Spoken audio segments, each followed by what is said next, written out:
I work Thanksgiving just to avoid the family who treats me like a walking wallet.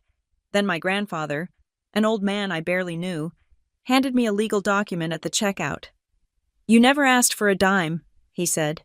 That night, my family flew in demanding I sell my house for my sister's debt. They didn't know I could freeze their funds. When the pen hit the paper, I said, "Fine, I'll freeze it." The room went silent. My name is Hazel Cooper. I am 29 years old, and I was spending Thanksgiving hiding in plain sight, bathed in the sickly sweet smell of the massive pumpkin pie display near the entrance. The Greenhaven market was aggressively cheerful, pumping instrumental carols through tinny speakers. But checkout lane 6 was my foxhole. The relentless, high-pitched beep of the scanner was the only rhythm I wanted. Beep, slide, beep, slide. This wasn't my career. My career was at Meridian Biosystems, analyzing cellular degradation patterns, a job that required a quiet mind and a steady hand. I was good at it, or at least I used to be, but I was currently on an extended voluntary leave, a polite corporate term for burning out so badly the fluorescent lights in the lab felt like they were physically screaming. I took this job at Greenhaven 2 months ago to pay the bills for my new, smaller apartment, the one I'd fled to, but mostly to feel the solid, uncomplicated reality of a box of cereal in my hand. Today, Thanksgiving, I had snatched the double-time shift. My mother, Ruth, had called it a tragedy that I wouldn't be at the house. For me, it was a tactical victory. Avoiding that dinner, avoiding the performance of happy, grateful daughter, was worth the price of scanning other people's happiness. My hands were numb, not from the November weather, but from the constant, humid draft rolling off the open-faced freezer aisle just behind me. Every time a customer grabbed a tub of ice cream or a frozen turkey, a wave of Arctic air hit the back of my neck. It was a specific kind of cold, the kind that sinks right into your bones and stays there. I rubbed my palms on my navy blue apron, trying to bring some friction back into the skin, but it was useless. Beep, a carton of heavy cream. Beep, a bag of fresh cranberries. Beep, a box of savory stuffing mix. The sound wasn't just a sound anymore. It was my heartbeat, the metronome of my avoidance.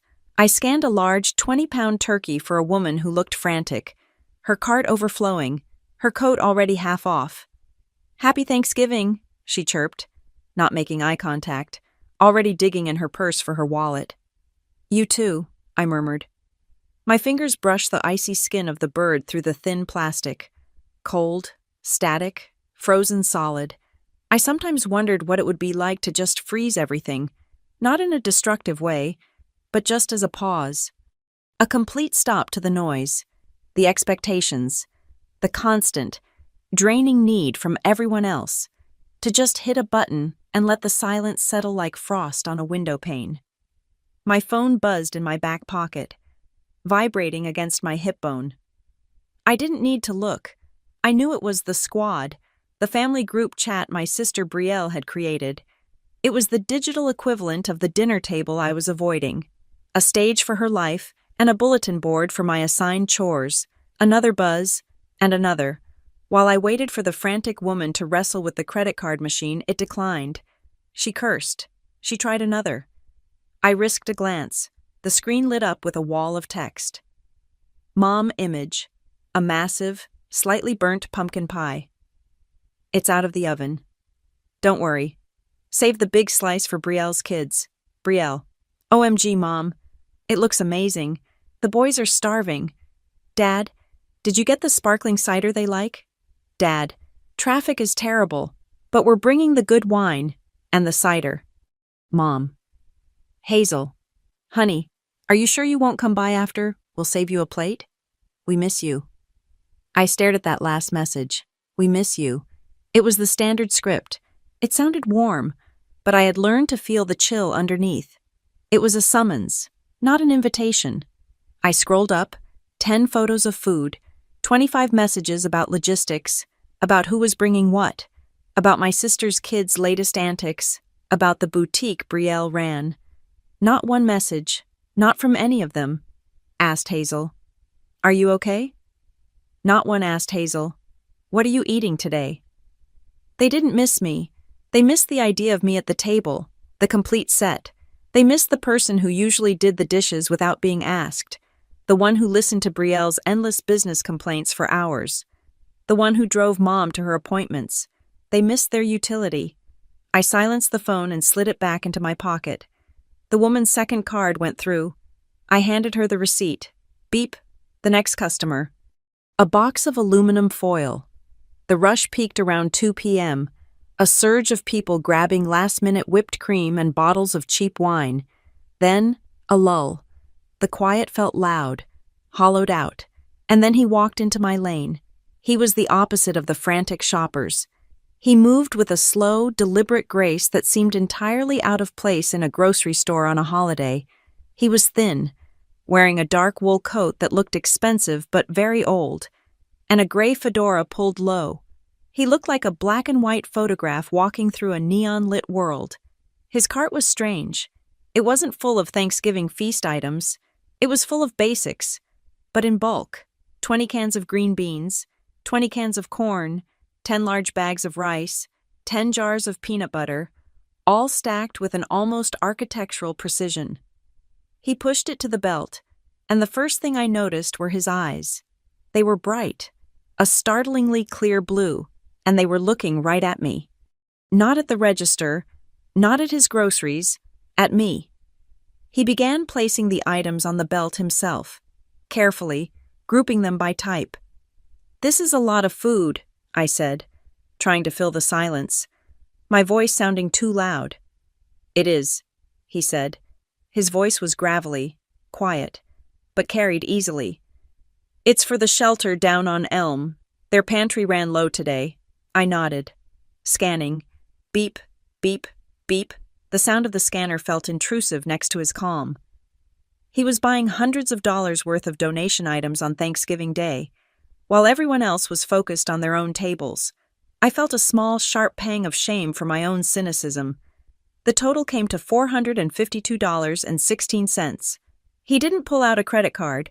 He reached into the inner pocket of his coat and pulled out a simple, dark leather wallet, unfolding it to reveal a thick stack of cash. He counted out the bills. They were old notes, worn soft at the edges, mostly 20s and 50s. "Keep the change for the employee fund, if you have one," he said, pushing the pile toward me. It was more than enough. "Thank you, sir. We do." As I processed the transaction and the register drawer slammed open, he slid something else across the scanner bed. It wasn't another item. It was a folded piece of paper, thick like cardstock. It looked like a receipt from an expensive store, but it was tucked into a heavy, cream-colored slip. I looked at him, confused. "What's your name, young woman?" he asked. The question felt personal, too personal for Lane 6. It wasn't the usual, "Are you open here, Hazel?" I said. He tilted his head, just slightly. "Hazel. A good, strong name. And your family name?" I hesitated. The air felt suddenly very still. The smell of the pies, the sound of the music, it all faded. "It's Cooper." The name felt thick in my mouth. Cooper, the name of my father, and his father, the grandfather I'd never met. The one who, according to family legend, had disowned my father for being too soft, and had vanished into a world of old money and East Coast shadows. Harrison Cooper, a ghost story, used to explain why we weren't rich, why we always seemed to be scrambling while his name was carved onto university buildings. The old man's bright eyes didn't waver. He seemed to register the name, filing it away without comment. He looked down at the end of my lane, where I had already bagged his donations. I was meticulous. I always put the cans in the bottom, balanced the weight, double-bagged the heavy ones, and made sure the jars of peanut butter wouldn't tip. It was just efficiency. It was the part of my Meridian Biosystems brain I couldn't turn off. "You pack these bags well," he observed, his gaze moving from the bags back to my face. "Orderly, solid. You consider the weight and the structure." I shrugged, feeling awkward. "I just try to make sure nothing breaks, sir." "No," he said, and his voice was firm, but not unkind. "It's discipline. That's a rare thing. It can't be bought." Just then, A kid ran past and yanked open the glass door of the ice cream freezer directly behind my register, the one that had been chilling my spine all day. A thick, rolling cloud of mist and biting cold spilled out, enveloping my station. It was so cold it made my teeth ache. I flinched, turning my shoulder away from the blast, a shiver running straight up my back. The old man watched the cold air swirl around me. He looked at me, his expression unreadable, and asked the strangest question. "Tell me, Hazel Cooper, have you ever thought about freezing the things that are hurting you?" I stared at him. The question hung in the air, mixing with the smell of sanitizer and cinnamon. It was so bizarre, so specific to the feeling I'd had just minutes before, that I couldn't form a reply. Was he a philosopher? Was he senile? Before I could answer, he gave a slight, almost imperceptible nod, as if I had answered. "You keep that," he said, motioning to the folded slip on the counter. "It might be useful." He turned and pushed his cart toward the exit. He didn't say Happy Thanksgiving. He just left, leaving behind the faint, clean scent of sandalwood and old wool, a stark contrast to the store's artificial pumpkin spice. I stood there for a moment, the strange question echoing in my head. Freezing the things that are hurting you. "Hazel," I snapped back. My manager, Dave, was waving me over from the customer service desk. He looked stressed, his bald head gleaming under the fluorescent lights. "Hey, Hazel, listen." He was already talking before I reached the desk. "Mark just called out. His kid is sick. I am completely drowning here. Can you stay? I know your shift is over at 4, but if you could just stay till closing at 8, it'll be double time and a half." I looked at the clock, 3:45 p.m. I thought about my empty apartment. I thought about the silence. I thought about the barrage of texts I would get if I went home. "Why aren't you here?" "Just come for dessert." "We saved you the burnt piece here." At least, I was needed for a purpose I understood. Here, I was just a pair of hands. "Yeah, Dave," I said, the familiar words of self-neglect tasting like ash. "Yeah, I can stay." "You're a lifesaver," he said, already turning away to bark orders at a stockboy. I walked back to lane 6. As always, I had chosen myself last. The next customer was already unloading a mountain of groceries. I took a deep breath, pushing the old man's strange visit aside, but my fingers brushed the thick paper he'd left. I picked it up. It wasn't a receipt. It was a heavyweight, cream-colored business card, attached to what looked like a validated parking stub, but the stub wasn't for a parking garage. It was stamped with an embossed seal, the ink a deep navy blue. I squinted to read the elegant, raised letters. Pinebridge Trust. My blood went cold, colder than the freezer draft. I'd seen that name before, on junk mail my mother always threw away. Muttering about his lawyers, I turned the card over. There was no logo, just 2 names printed in severe, elegant script. Elise Corcoran, Esco, Fiduciary Counsel, and below that, a name that made the floor drop out from under me. Harrison Cooper, Chairman, Harrison Cooper. It wasn't a ghost story. He wasn't a myth. He was the old man with the bright blue eyes and the sandalwood coat. He was the man who had just asked me about freezing things, my grandfather, my actual, living grandfather. And he had just handed me a legal document in a grocery store on Thanksgiving. My hands started to shake, not from the cold, but from a sudden, terrifying shift in the atmosphere. The beep of the scanner suddenly sounded like a warning siren. The card felt heavy in my apron pocket, a tangible weight that shifted the balance of my entire life. Harrison Cooper, my grandfather, the man in the fedora. The name on the envelope my mother always threw away, that name, Cooper, had defined my life, but in 2 very different ways. There was the ghost story of Harrison, the invisible patriarch, the source of some distant, mythical wealth we were never allowed to touch. And then there was my immediate family, my mother Ruth, my father Graham, and my older sister, Brielle. They weren't a ghost story. They were a crushing, immediate physical presence for the last 5 years. Saturday was not a day of rest, It was my second shift. My family lived and breathed by a single, unspoken commandment. Because Brielle has kids, Brielle was 32, 3 years older than me, and her two small sons were the shields she used to deflect all adult responsibility. And I, Hazel, the single, child-free daughter with the stable job at Meridian Biosystems, was the designated resource. The Saturday ritual was immutable. It began at 9 a.m. I would drive to the upscale market, not Greenhaven, but the one with the artisanal cheeses Brielle liked, and fill a cart with groceries. I paid for them. It was always easier to just pay than to listen to the agonizing debate over who owed what, which always ended with Mom saying, "Hazel, honey, can you just spot us? Brielle is putting every penny into her boutique." Then I would drive to their house, my car smelling of fresh bread and herbs. The smell of those afternoons was always the same garlic and rosemary from the chicken I was roasting, the lemon polish I used on their dining table. I cooked, I mediated toddler arguments, and I cleaned. My father, Graham, a man who had faded into a passive, gentle neutrality, would usually be watching golf.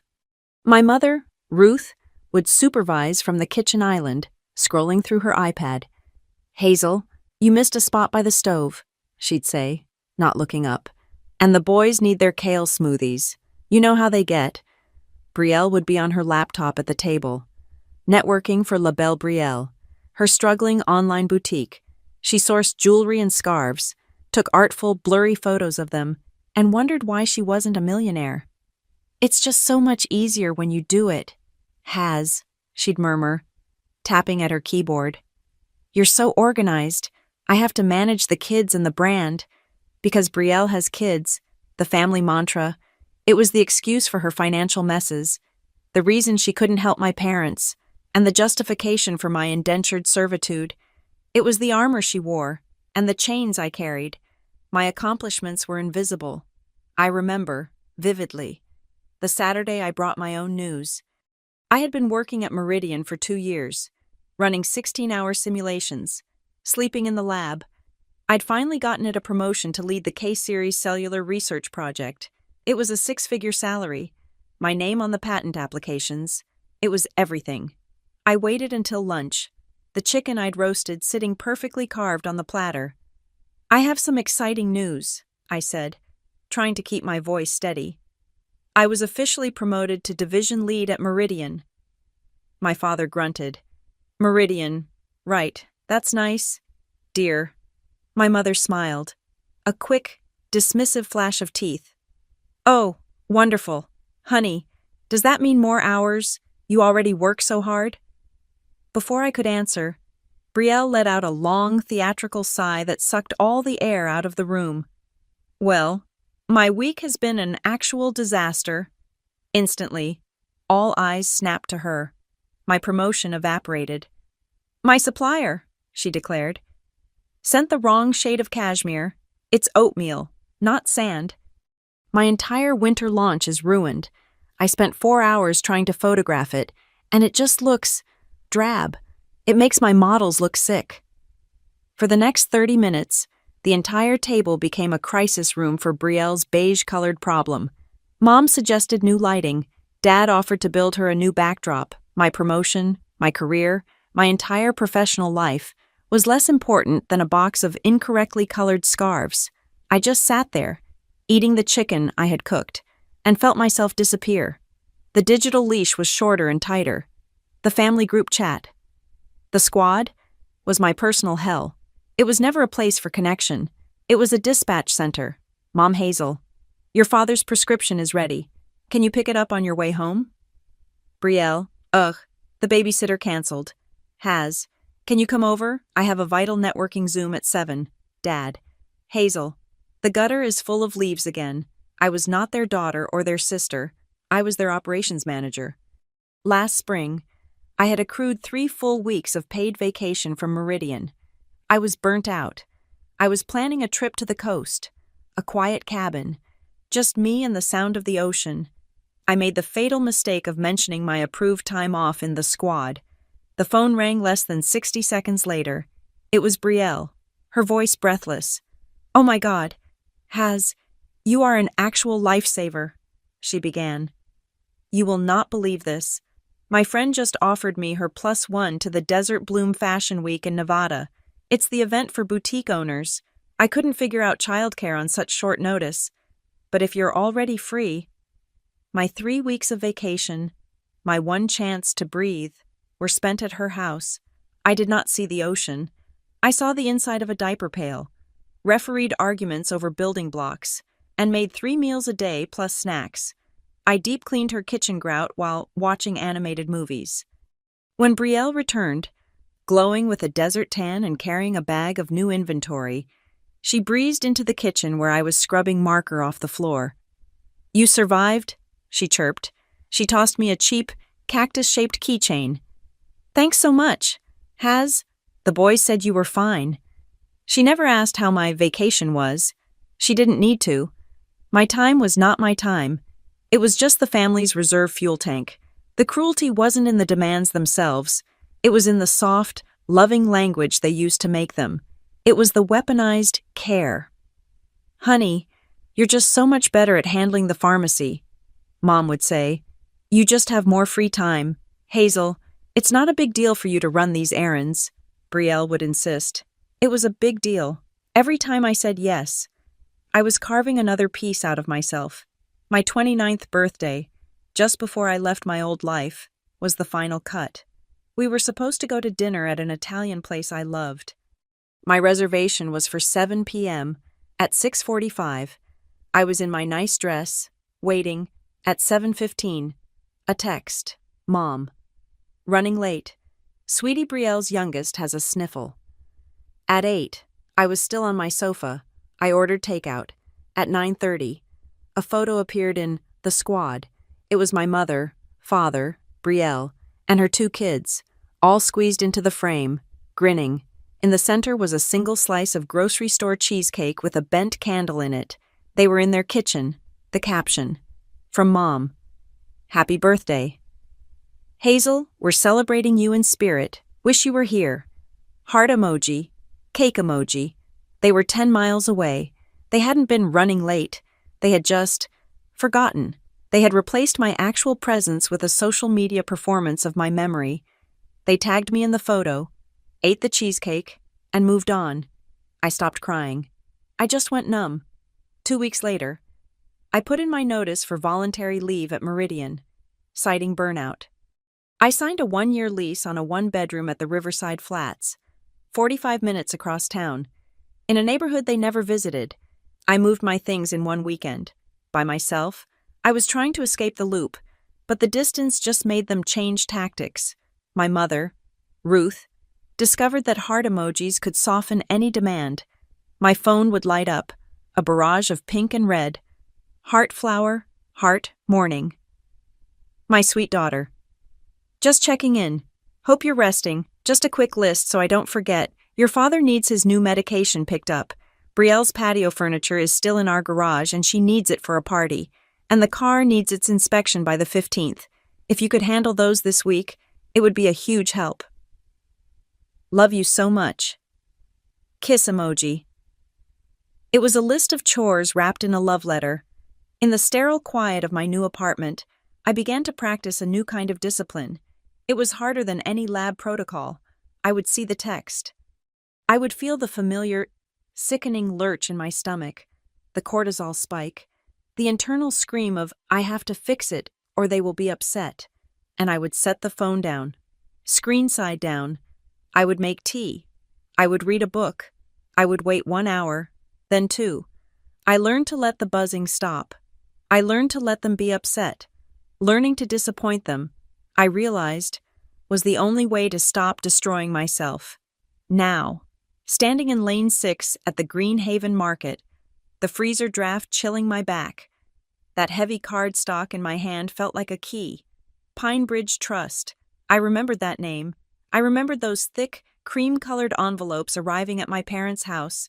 They were always addressed to me. Ms. Hazel Cooper. They'd been coming for years, maybe once or twice a year. I'd asked my mother about one when I was home from college. What's this? Ruth's face had tightened, a way it had when she was about to lie. She snatched the envelope from my hand. "It's junk mail, honey. Just legal spam. It's from your grandfather's people." She said your grandfather like it was a disease. "They're just trying to sell us insurance or something," she'd said, tearing the envelope cleanly in half and dropping it into the recycling bin. "He abandoned your father, Hazel. He doesn't get to clutter our mailbox." Junk mail. But the old man with the sandalwood scent, the man buying $400 worth of groceries for a homeless shelter on Thanksgiving, did not feel like a man who sent junk mail. A new, colder suspicion settled over me. This wasn't just casual neglect. This wasn't just favoritism. This was active. This was curated. My family hadn't just been using me as a resource. They had been isolating me. They had been intercepting my mail. They had been actively, systematically hiding me from Harrison Cooper and hiding him from me. I looked down at the card again. Elise Corcoran, Esquire, Fiduciary Counsel. I still had 3.5 hours left on my double time and a half shift. 3.5 hours of scanning pumpkin pies and bottles of wine. But the calculation in my head was no longer about my family's feelings. It was about what they had hidden. The moment I clocked out, I knew exactly what I was going to do. The shift dragged on. For an hour, my mind was a fog. The name Harrison Cooper echoing with every beep of the scanner. I was on autopilot. A machine for processing turkeys and canned yams. I said, "Happy Thanksgiving," until the words lost all meaning. The business card in my pocket felt like a block of dry ice, a cold, solid burn against my hip. I replayed the encounter, the question about freezing things, the sandalwood scent, the bright, analytical eyes, my grandfather. The store emptied as the afternoon bled into evening. The dinner rush was over. Now it was just the stragglers, the truly desperate, picking at the dregs. The pumpkin pie display looked ravaged. At 5:30, the automatic doors hissed open, letting in a swirl of cold, dark air. I didn't look up, expecting another customer clutching a single bottle of wine. But they stopped at my lane, lane 6. It was him, Harrison Cooper. His fedora was still pulled low, his dark wool coat buttoned to the neck. He looked as though the fluorescent lights of the Greenhaven market were an alien atmosphere. He was not alone. Standing just behind his right shoulder was another man, a man who was his perfect opposite, where Harrison was thin and old. This man was broad and solid, built like a wall. He wore an expensive modern black suit and stood with a stillness that was unnerving, his hands clasped loosely in front of him. His eyes, hidden behind dark sunglasses, swept the store once, cataloged everything, and then settled on nothing. He was carrying a thick, dark leather briefcase. Harrison did not have a cart this time. He gestured to the freezer aisle, a slight flick of his gloved hand. "The birds," he said, his voice quiet. The silent man moved with a sudden, fluid speed. He retrieved a cart, strode to the freezer, and began loading it, not with cans, with turkeys. More frozen turkeys. I counted them as the assistant, who moved with a disturbing lack of effort, placed them on my belt. 8, 10, 12 more massive, rock-solid birds, each thudding onto the black conveyor. More donations, sir, I managed, my voice sticking in my throat. "A miscalculation by the shelter," Harrison said. He wasn't looking at the turkeys. He was watching me. Their need was greater than anticipated. It often is. As I began scanning the birds, beep, thud, an elderly woman in the lane next to mine, lane 5, fumbled with her purse. A jar of cranberry sauce slipped from her grasp and shattered on the floor. A dark, viscous splash. She let out a cry of distress. "Oh, dear. Oh.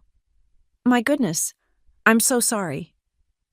Dave, my manager, was nowhere to be seen. The woman looked close to tears. Instinct took over.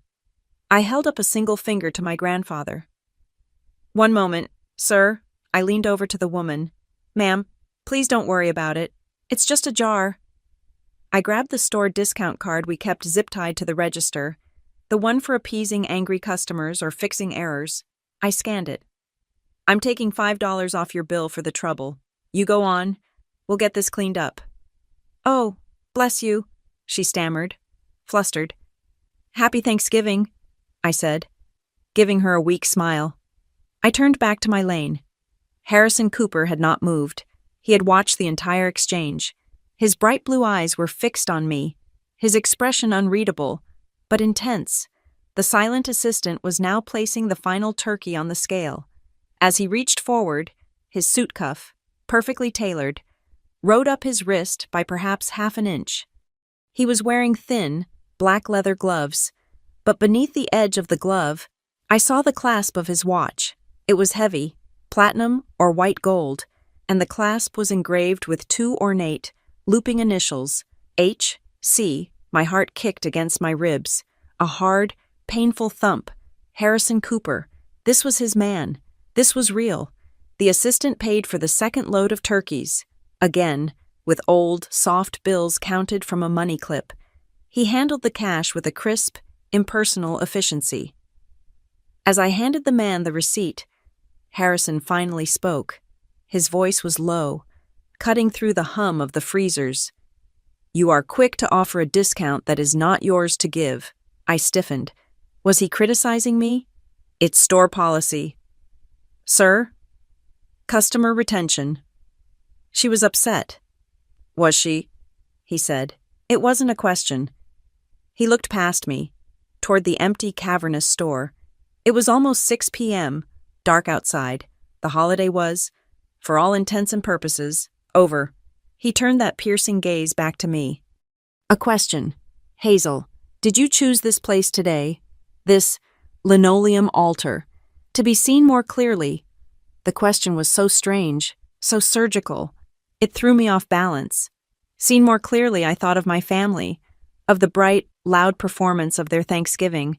The photos I knew were flooding the squad group chat, the birthday cheesecake, celebrating me in my absence. No, I said. The answer came out, stark and true, before I could filter it. I chose it so I wouldn't be seen at all. A long second of silence passed. The assistant stood like a statue. Harrison Cooper nodded, a slow, deep acknowledgement. Invisibility, he said, his voice a gravelly murmur. It is a powerful shield. It keeps the predators at bay. But be careful. He held my gaze. Stay there too long, and it becomes a prison. My breath caught. A prison. That was exactly what my life at Meridian, my life as the family resource, had become. The silent assistant stepped forward. He placed the heavy leather briefcase on the bagging area at the end of my lane. The sound of the brushed metal latches clicking open was incredibly loud in the quiet store. Click, click. It sounded like a gun being cocked. He opened the case. It was lined with dark velvet, and inside, nestled in a custom-fit indentation, was a single, thick, cream-colored envelope. It looked exactly like the ones I'd seen my mother tear in half. The assistant, still wearing his gloves, lifted the envelope and placed it on the counter in front of me. It was heavy. It was not just a letter. My associates have been auditing, Harrison said, the word sounding clinical. It seems several pieces of correspondence intended for you have been chronically mishandled, intercepted, one might say. This is a copy. My hand was shaking. I didn't touch it. A copy of what? A provision, an addendum to the primary governing document of the Pine Bridge Family Trust. A rather archaic, but binding, piece of governance. I believe it belongs to you. My fingers felt numb, but not from the cold. I picked it up. The vellum was heavy, expensive. I opened the unsealed flap. Inside was not a letter. It was a document, bound in a simple, dark blue cover. The title was embossed in gold leaf, Addendum 4B, the Thanksgiving Clause. I pulled out the 3 pages. They were dense with legal text, clauses and subclauses. My eyes swam, trying to find meaning. And then I saw it, a single paragraph, highlighted in a faint, faded yellow, as if it had been marked by a lawyer decades ago. I read the words, my pulse drumming in my ears. In the event of a fiduciary dispute or demonstrated repeated financial mismanagement by the primary beneficiaries. A tertiary heir may be granted temporary signatory authority over the trust's liquid assets. This right is activated under a specific and non-negotiable condition that said, heir is verified, on the federal holiday of Thanksgiving, to be actively and voluntarily engaged in community service, defined herein as labor for the public good, rather than personal gain. I kept reading, my breath growing shallow. This right is contingent on said heir being the only eligible beneficiary who has, to this date, made no formal financial request of the trust or its chairman. I had to read it twice. The only heir who has not asked, Brielle, with her failing boutique, my mother and father, constantly upside down, floating on loans I now suspected came from somewhere other than their own bank, and me, the invisible one, the one who was told the letters were junk mail, the one scrubbing toilets for her sister's vacation, the one working a double on Thanksgiving to hide. I looked up, my head spinning. The beep of my register, reminding me I was idle, sounded like a warning siren. You're him, I whispered, the name a statement, not a question. You're Harrison Cooper. He did not smile. He did not confirm or deny. He simply watched my face, his expression neutral, as if I were a complex equation he was finally solving. He was a scientist. I was the specimen.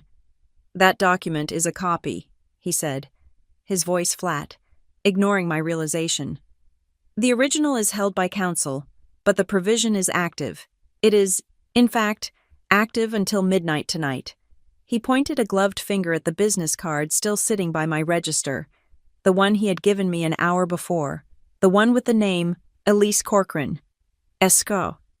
You asked me a question earlier, he said, about freezing things. Injustice is not a force of nature. Hazel, it is not an accident. It is a series of choices made by human beings, and choices can be stopped. They can be frozen. He tapped the card. If a day should come, if a moment arrives when you find yourself in need of freezing an injustice, you call that number. You call Elise Corcoran. She is expecting to hear from you. Expecting to hear from me. The words landed like stones. This was not a chance encounter. This was a test. This entire day. But wait, I said, my voice rising. My mind was exploding with questions. Why now? Why me? Why a grocery store? I don't understand. He turned, his long coat sweeping the air. The silent assistant snapped the briefcase shut. The click-click of the latches was a sound of absolute finality. Discipline, Hazel Cooper, Harrison said, his back to me now as he began to walk away. You have it. You built it in the silence. When you thought no one was watching. Do not be afraid to use it. And then they were gone. The assistant didn't even push the cart of turkeys. He simply left it, knowing a stock boy would deal with it. They walked out the automatic doors and disappeared into the cold. Black Thanksgiving night. I was left alone in Lane 6. The store was silent, save for the hum of the freezers and the tinny, cheerful carols. Beep, beep, beep, my register, idle, was calling for the next customer, but there was no one. I looked down at the thick, heavy envelope in my hands. The only heir who has not asked, found, serving the community. My God, he hadn't just found me here. He had been looking for me. He had known I would be here. My choice to work this shift, the shift I took to hide from my family, to become invisible, was the one thing that had made me visible to him. I had been vetted. I had been tested. My invisibility had been my audition. A cold, sharp wave of adrenaline hit me, more potent than any fear I had ever known. It wasn't fear. It was clarity. It was a cold, hard, beautiful clarity. I carefully folded the document and put it in my apron pocket, next to the business card. I still had 2 hours left on my shift, 2 hours of scanning and bagging, of being invisible. But I wasn't invisible anymore. I was armed. I walked out of the Greenhaven market at exactly 8:03 p.m. The double time and a half pay meant nothing. My pockets felt heavy, not with cash, but with the weight of the document and the business card. The night was cold and sharp, the streets empty. Thanksgiving was over. I drove home to my new apartment at Riverside Flats in a daze. It was my sanctuary, the place I had rented to build a wall against my family. 45 minutes of highway, just me and the hum of the engine.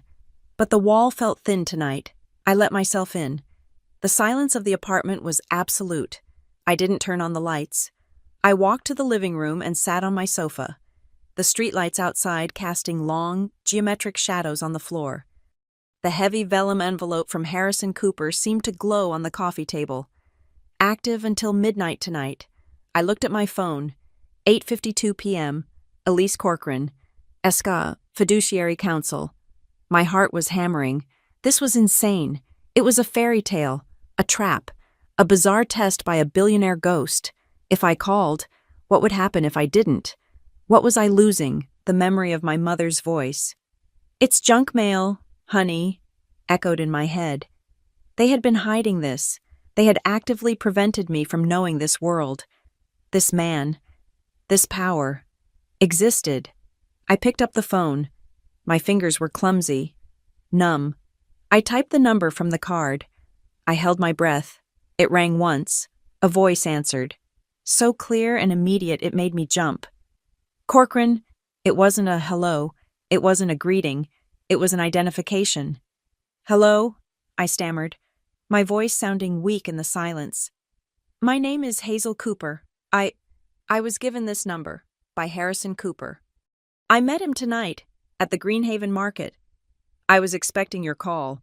"Ms. Cooper?" the voice replied. It was female, crisp, and utterly devoid of holiday warmth. It was the voice of a surgical instrument. "I assume you have had time to review Addendum 4B. "The Thanksgiving clause," I whispered. "Is it real? Is this a real thing?"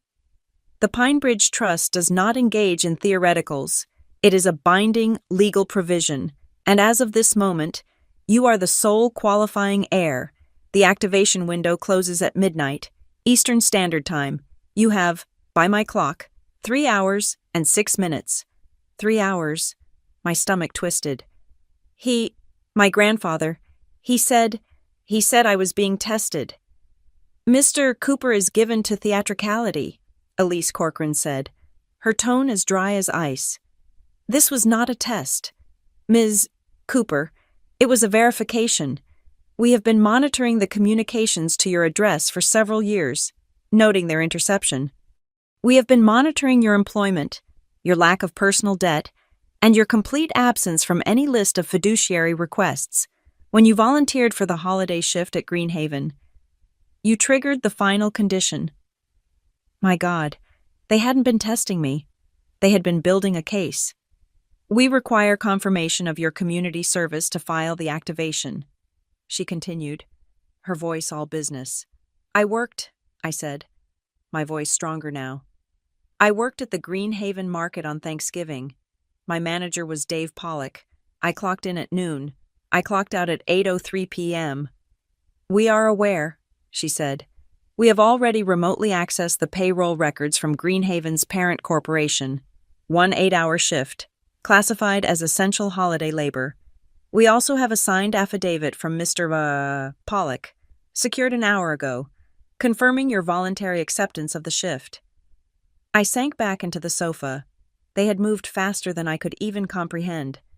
They had been at the store, the man with the HC watch. "We also have," Elise continued, "the credit card receipts for 2 separate bulk donation purchases made by Mr. Cooper and processed by your register, confirming your station and active labor. The prerequisites of the clause have been satisfied. Ms. Cooper, the authority is yours to claim. We simply require your verbal confirmation before the midnight deadline to file the injunction." An injunction, a freeze, the words Harrison had used. What would that mean? I asked. What would I be doing? There was a faint sound of typing. "My audit, which I have been preparing for 6 months, shows significant financial abuse by the primary beneficiaries your father's branch, specifically your sister, Brielle Cooper. Funds designated for your father's business development have been systematically and improperly diverted to a failing retail entity known as La Belle Brielle. The trust is being bled to cover her operational losses and, I must note, extensive personal credit card debt. It was exactly as I'd suspected, but 1,000 times worse. The question, Ms. Cooper, Elise said, her voice dropping into a cold, precise monotone, is simple. The trust provides for your family's baseline needs. But this is hemorrhaging. Do you wish to activate your temporary authority as trustee? Do you want to freeze those discretionary accounts? Freeze them. The words hung in the air of my dark apartment. Freeze my family. The years of servitude flashed in my mind. The Saturdays lost, the stolen vacation, the birthday cheesecake I never got to eat, the constant, draining assumption that my time, my money, and my energy were not my own, but a community resource. But to freeze them, to cut them off. It felt monstrous. It felt cold.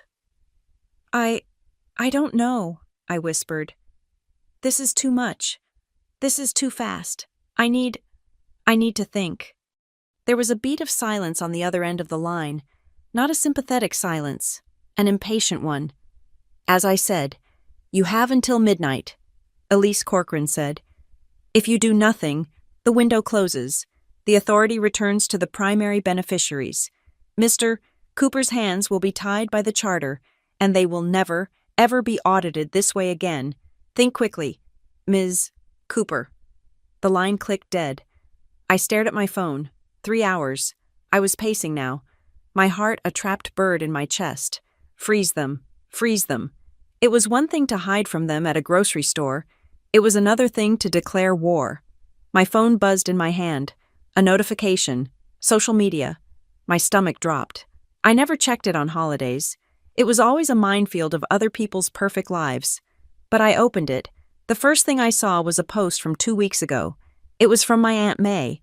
She was my father's sister, the only member of the Cooper clan who ever treated me like a person, not a project. She had visited my new apartment, brought me a pothos as a housewarming gift, and had been genuinely, uncomplicatedly happy for me. She had taken one picture, a simple, artless shot of my small, clean kitchen, my new kettle, the white subway tile I had installed myself. Her caption was painfully sweet. So proud of my niece Hazel. Working hard at her biosystems job and living so beautifully tidy in her new place, you deserve all the good things. Sweetie. The post had been innocent. I had liked it and forgotten it, but now I saw the comments underneath. It had, in the small, toxic ecosystem of my extended family, gone viral. The first comment was from my mother. Ruth. We are always so proud of our Hazel. We raised her to be responsible. The we felt like a branding iron. We built this. We own this. Then the cousins, a relative I barely knew. Wow. Riverside Flats. That's pricey. Somebody's doing well. Another must be nice. Wish my job paid for that. The post, I realized, had been forwarded, shared. It had been screenshotted and dissected. My phone buzzed again. A direct message. From Brielle. I hadn't opened it. I had been practicing my new discipline of waiting. I opened it now. It was a screenshot of Aunt May's photo of my kitchen. Below it, a single line of text from my sister. Brielle. Hey, Mom sent me May's picture. Fun. Your place looks expensive. Really living it up. I see. There was no congratulations. No, I'm happy for you. It was an appraisal. It was an inventory. It was the cold, calculating assessment of a predator that has just discovered a new food source. Hazel has money. Hazel has a new, expensive resource we have not yet tapped. I felt sick. I looked at the clock. 10:45 p.m. I thought about Elise's words. A failing retail entity, extensive personal credit card debt. Brielle wasn't just admiring my kitchen. She was measuring it. And then, as if summoned by the devil himself, my phone buzzed one more time. The screen lit up. Incoming text. Mom.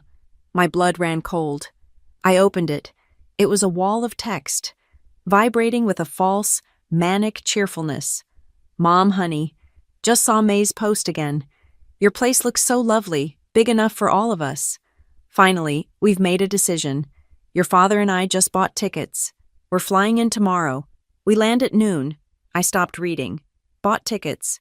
Not, can we visit? Not, are you free? I forced myself to read the rest. Mom Brielle is driving down with the boys. 2. The whole family. We're all coming to see your new place. We'll stay for a few days to help you really settle in. Just make sure you're home from that little grocery job of yours to let us in. Can't wait, heart emoji. Heart emoji. Heart emoji. I dropped the phone on the sofa. This was not a visit. This was an invasion.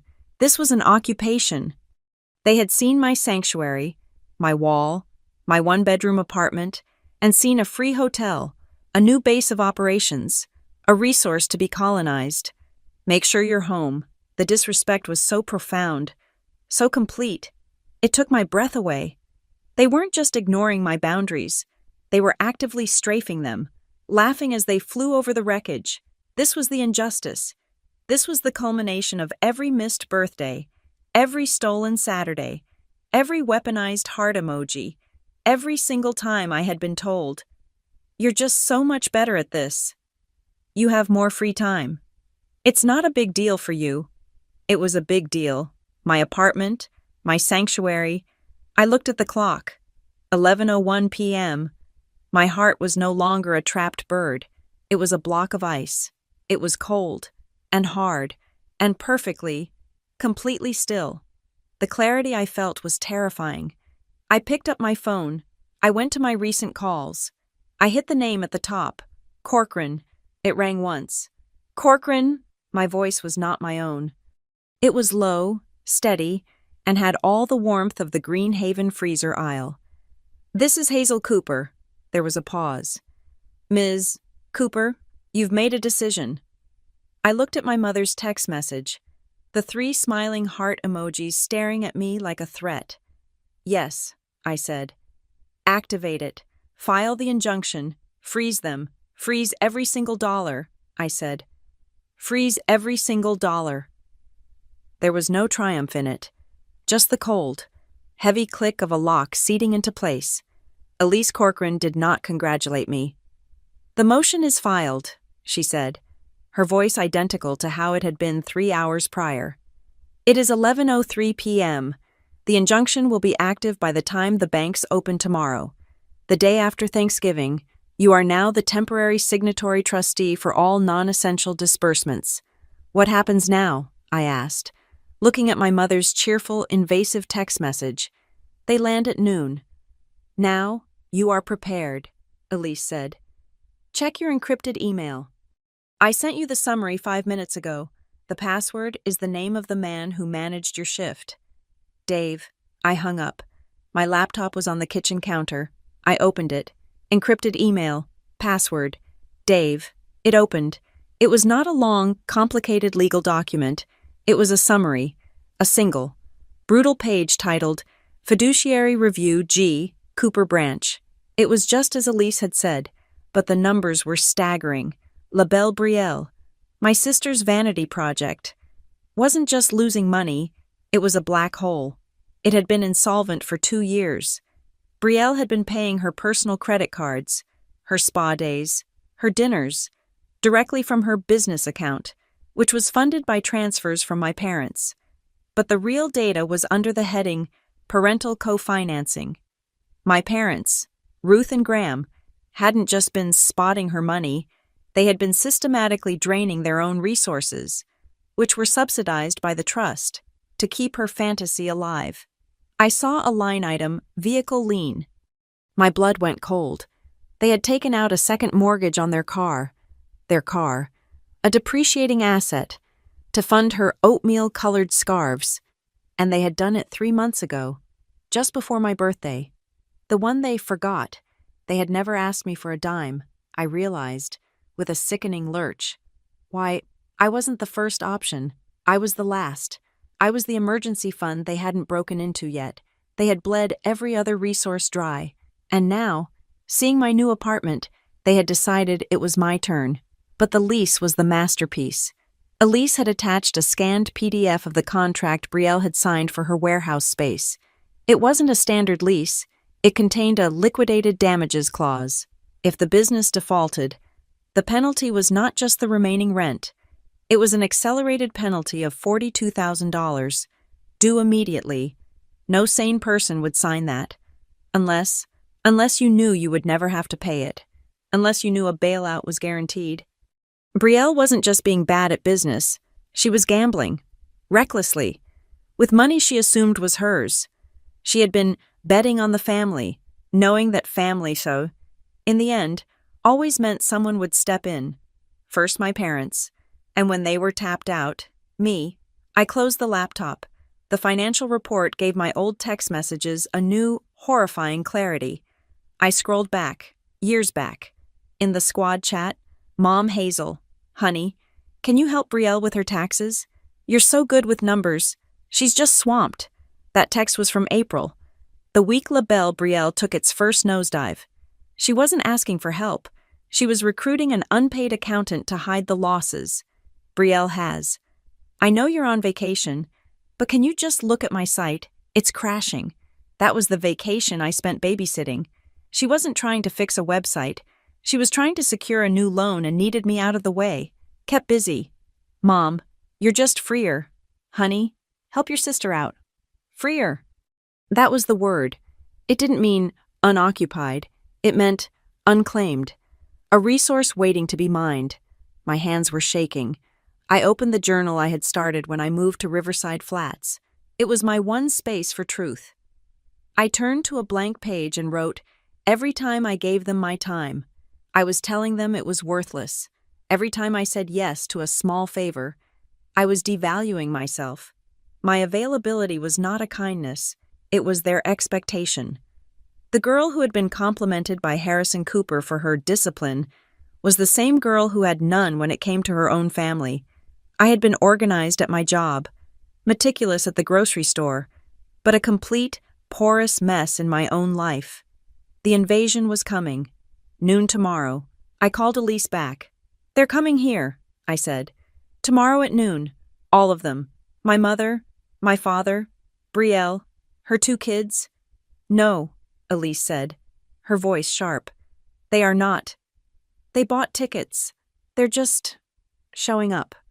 That's what they do. Ms. Cooper, Hazel, you are the temporary trustee. You are not their innkeeper. You have been trained your whole life to absorb their demands. That training ends tonight. What do I do? I whispered. First, Elise said, you learn the most powerful word in the fiduciary vocabulary, no. Second, you control the environment. They cannot meet you in your home. That is your sanctuary. They meet you on your terms, in your territory. The Pine Bridge Foundation, she said. It is a neutral site. It is also our building. I have booked the 3rd floor conference room for 3 p.m. tomorrow. It is soundproof and has full audio and video recording capabilities. Recording. This was real. But they'll be at my apartment at noon, I said, my panic rising. They'll be banging on the door. You will not be there, Elise instructed. You will send one, single, clear text message to the squad. You will state that you cannot meet them at your apartment. You will state that there is a serious family financial matter, and you have arranged a formal meeting at the Pine Bridge Foundation at 3 p.m. Do not apologize. Do not explain. Do not use heart emojis. You are not their daughter right now. You are their banker. They won't listen. They'll come here anyway, I insisted, the old helplessness creeping in. That is fine, Elise said, her voice like steel. Let them. They will find the door locked, and they will find your new rules. This is how you teach them. Hazel, you set the condition. You establish the boundary. This, I understood. This was like setting protocols in the lab. After I hung up, I went back to my laptop. I opened a word processor. The font was large, clear, and cold. Times New Roman, 30 point. I typed, Guest rules for this apartment. 1. All visits must be scheduled 48 hours in advance. 2. No unscheduled visitors will be admitted. This is a secure building. 3. All personal belongings, including coats and bags, will remain in the entryway. 4. Children are welcome, but must be supervised. Running, shouting, or handling of property is not permitted. A reading area will be provided. I thought of Brielle's boys, who were taught that expression meant destruction. 5. Closets, desks, and bedroom doors are private and are not to be opened. For my mother, the snooper. 6. No video, audio, or live streaming is permitted within this apartment. For Brielle, who documented everything for her brand, I hit print. The single page slid out of my printer. The ink stark black on the white paper. I walked to my front door, the inside of my front door, and taped it up. Right at eye level, it was a declaration, a manifesto. I went back to my sofa. The adrenaline was fading, leaving a cold, hard resolve. I looked at the table, the heavy vellum envelope from Harrison, the business card, my shift, the donations, the reason I had this power. I found my apron, still draped over a dining chair, smelling faintly of artificial pumpkin. I took out my receipts from the Greenhaven shift, the punch-out slip showing my hours, the copy of the donation receipts Harrison had paid for. This wasn't just a legal maneuver, it was a moral one. I had earned this, not by asking, but by working, by serving. While they were consuming, I placed the receipts in the envelope with the Thanksgiving clause. It was my evidence, legal and ethical leverage. I sat there, in the dark, my guest rules glowing faintly on the door. I had 3 hours until sunrise. I remembered Elise's final words from our second call. They will scream, Hazel. They will accuse you of being cold, of being cruel.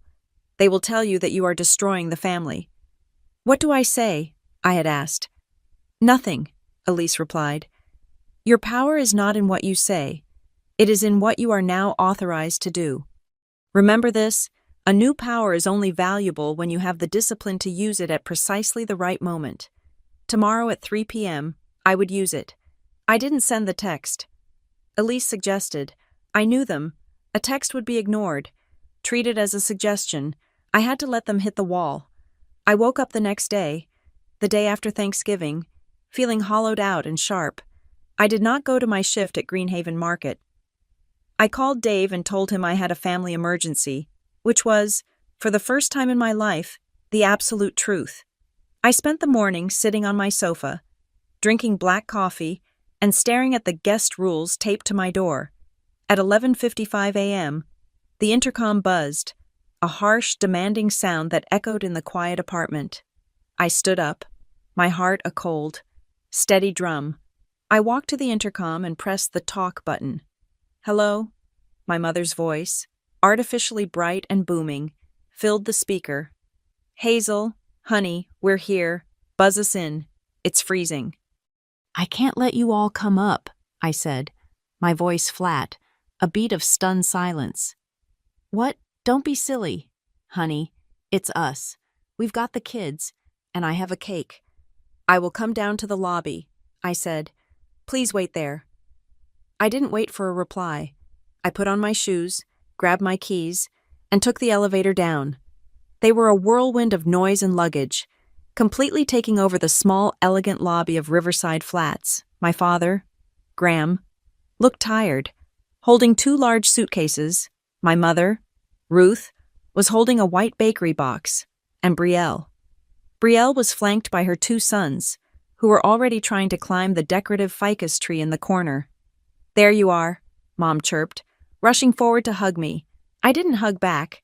I just stood there, and she awkwardly patted my arm. You look tired. Honey, that little job of yours. She pushed the bakery box at me. I brought your favorite coconut cream.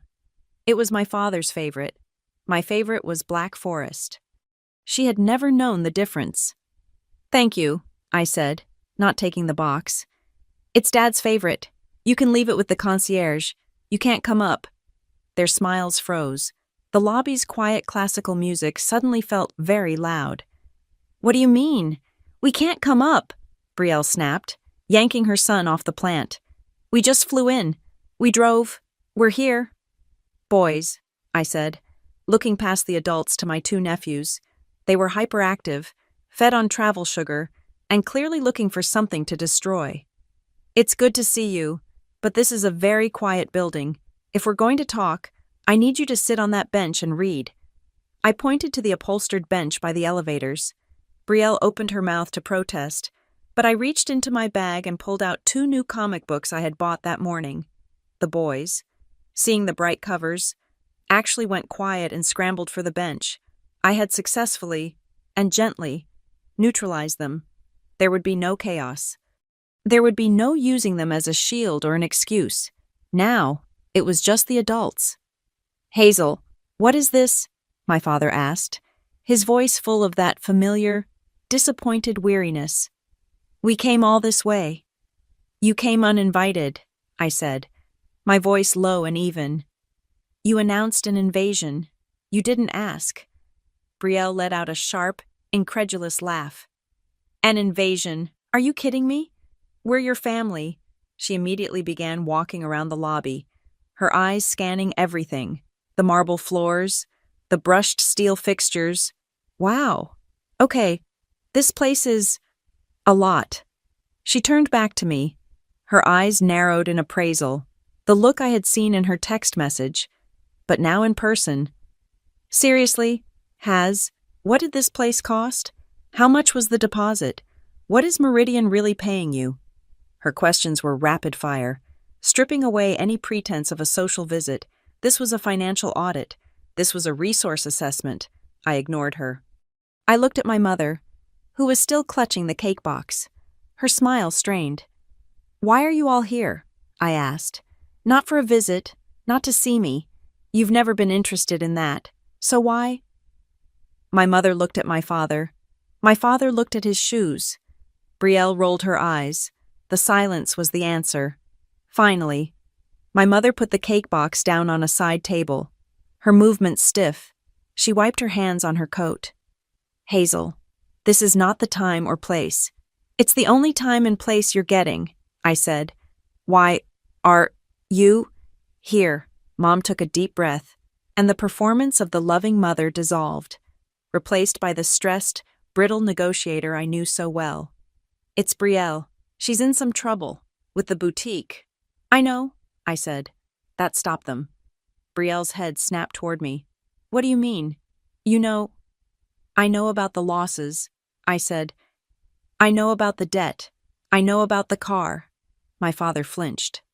We just need a little help, my mother said, her voice dropping into a wheedling, pleading tone that had always worked on me before. It's just a temporary cash flow problem. Your sister, she signed a lease, a bad one. There's a penalty. How much? I asked, though I already knew the answer. $42,000, Mom whispered, as if saying it quietly made the number smaller. It's due at the end of the month. Hazel, honey, they'll take her business. They'll ruin her. I looked at Brielle. She wasn't crying. She wasn't ashamed. She was looking at me with an expression of defiant expectation. She had gambled. She had lost. And now she was here to cash in her Hazel chip. So you came here, I said, letting the pieces connect for them out loud. You saw the picture of my apartment. You assumed I had money. And you decided I was the solution. You're her sister, my mother hissed, her eyes darting toward the concierge desk. This is a family matter, my father mumbled. Yes, it is, I said. A family matter. I laughed, a short, cold, bitter sound that surprised even me. It's funny, isn't it? I'm family when there's a bill to be paid. I'm family when the gutters are full or the kids need a babysitter. But when it's my birthday, I'm an afterthought. When I get a promotion, I'm an interruption. When I move into my own place, I'm a bank. I shook my head. No, I'm not doing it. Hazel. My mother's voice was a sharp crack. Just sell the apartment, Brielle said suddenly, her voice flat and demanding. It's that simple. I stared at her. Sell my apartment My home, the one I just moved into. You can move back in with us, Mom offered, as if this were a prize. We'll have so much fun, all of us together again. You're not listening, I said. The answer is no. It's a difficult time right now. Hazel, my father said, trying to be the peacemaker. We wouldn't ask if it wasn't an emergency. Your sister. My sister is 32 years old, I cut in, my voice sharp. She is a grown woman and a terrible business person. Her emergency is not my problem. My God. Hazel. Brielle stepped forward, her face flushed with anger. Why are you being like this? It's just money, you can get more. Besides, your boyfriend is rich. Isn't he that guy Ethan you've been hiding? He can pay for it. The air in the lobby crackled. My blood turned to ice. She had crossed a line that she didn't even know existed. I took one step toward her, and for the first time, Brielle flinched, as if I might hit her. I didn't raise my voice. I lowered it. You will not talk about him, I said, the words precise and deadly. Ethan is my partner. He is not your resource. He is not your ATM. He is mine, and you will never, ever ask him for a single cent. Do you understand me? Brielle was speechless. My mother looked horrified. The atmosphere was thick, unbreathable. I had broken the script. I was no longer the reliable, accommodating utility. I was something else, something they didn't recognize. I held my sister's gaze until she looked away. I took a deep breath, regaining the cold calm I'd felt that morning. The answer is no. I will not be selling my home.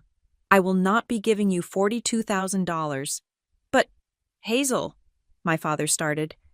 We are done talking about this here, I said, cutting him off. I looked at all three of them. You came here for a financial meeting. You're going to get one, but not here, not on my doorstep. I pulled a single, crisp business card from my pocket, not Elise's, one I had printed at an all-night shop. It had an address on it. Be at this address at 3 p.m. sharp, I said, holding it out. My father took it. It's the Pine Bridge Foundation building, downtown. A meeting has been arranged. Pine Bridge, my father said, the name turning his face pale. Hazel, what have you done? I've done what you should have done years ago, I said. I've called a lawyer. You can't, my mother shrieked, forgetting to whisper. You don't understand that side of the family, your grandfather.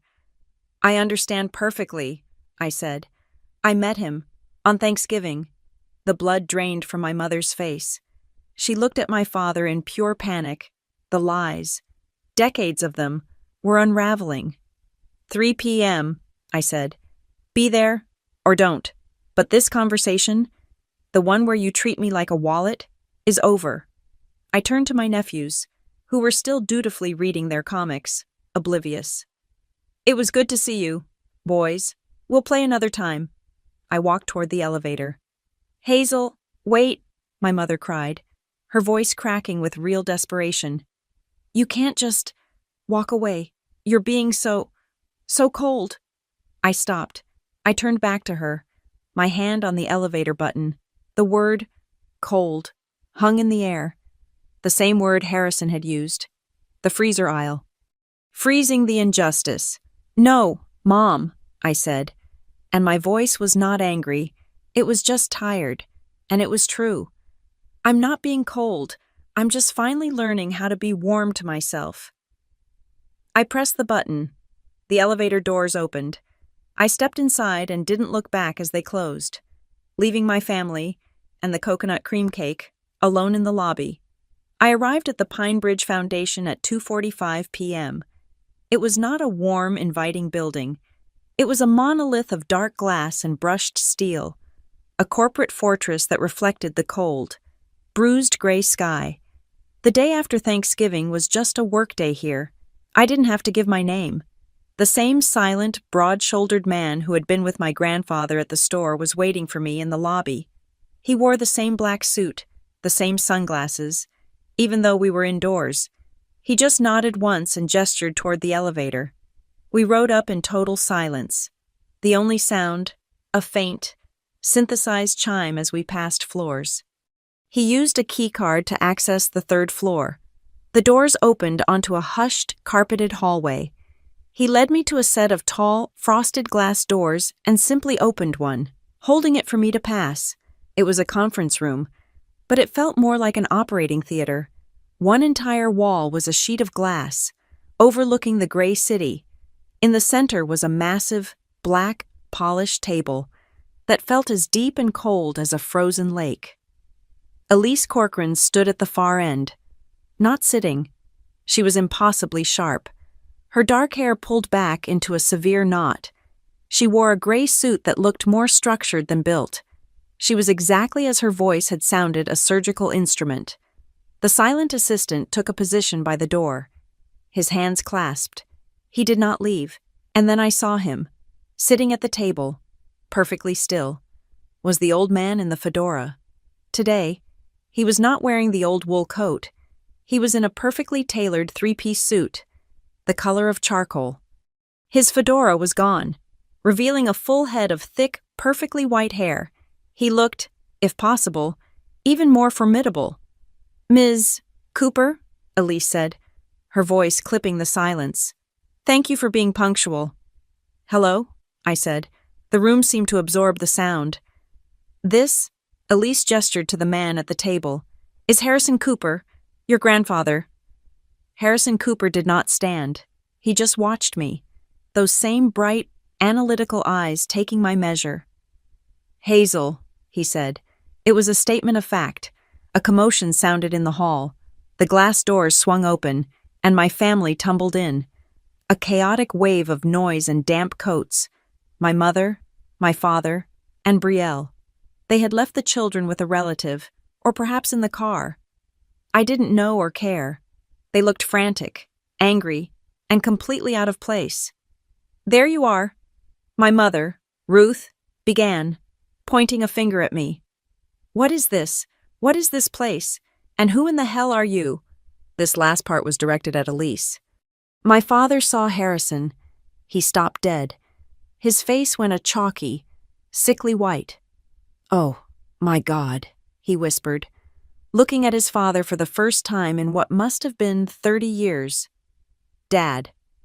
Harrison just looked at him, his expression cold.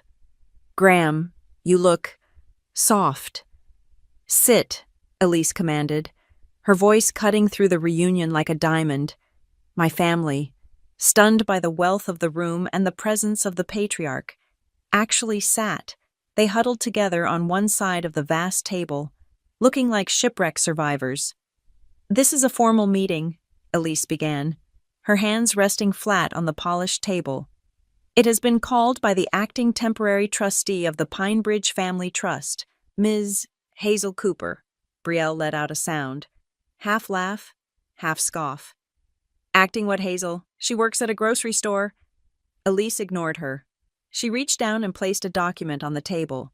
It was not a copy. It was the original. It was bound in dark blue leather, the gold embossing of the Thanksgiving clause seeming to glow in the dim room. She slid it to the center of the table. "As per the binding addendum 4B of the Pinebridge Trust," Elise stated, "a tertiary heir who meets a specific set of criteria may assume temporary signatory authority. The criteria are 1. That the heir has made no prior financial request of the trust, and 2. That the heir is verified to be engaged in voluntary community service on the Thanksgiving holiday." Elise then produced a thin, clear folder. She laid it open. "We have," she said, tapping the first paper, "one digital timesheet from the Greenhaven Market, number 874, confirming Ms. Hazel Cooper worked an 8-hour shift from 12 p.m. to 8:03 p.m. on Thanksgiving Day. We have one signed affidavit from her shift manager, David Pollock, confirming the voluntary nature of this shift. And we have," she tapped the final pages, "validated receipts for 2 separate, substantial charitable donations, processed by Ms. Cooper's register, confirming her active station. The conditions have been met." My mother found her voice. It was high and shrill. "This is insane. It's a trick. It's unjust. You can't just give everything to her because she worked one day. We are his family. Graham is your son." The room was silent. Harrison Cooper, who had been staring out the glass wall at the city, slowly turned his head. He looked at my mother. His voice was not loud, but it filled the room, chilling the air. "Injustice. Ruth," he said, his words slow and measured, "is turning a grandchild into an endless, uncompensated supply chain for her sister's failures. Injustice is intercepting her legal correspondence for a decade to keep her ignorant and pliable. Injustice." His eyes flicked to my father. "Is raising a son so soft? He would rather sacrifice his own daughter than confront his wife.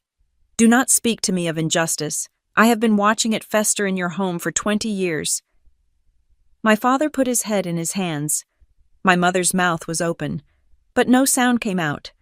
The precision of his attack, the fact that he knew about the intercepted mail, had shattered her, Brielle, seeing her primary defender crumble, switched tactics instantly.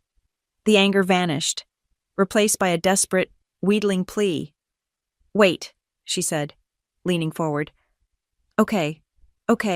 I messed up. With the lease, I get it.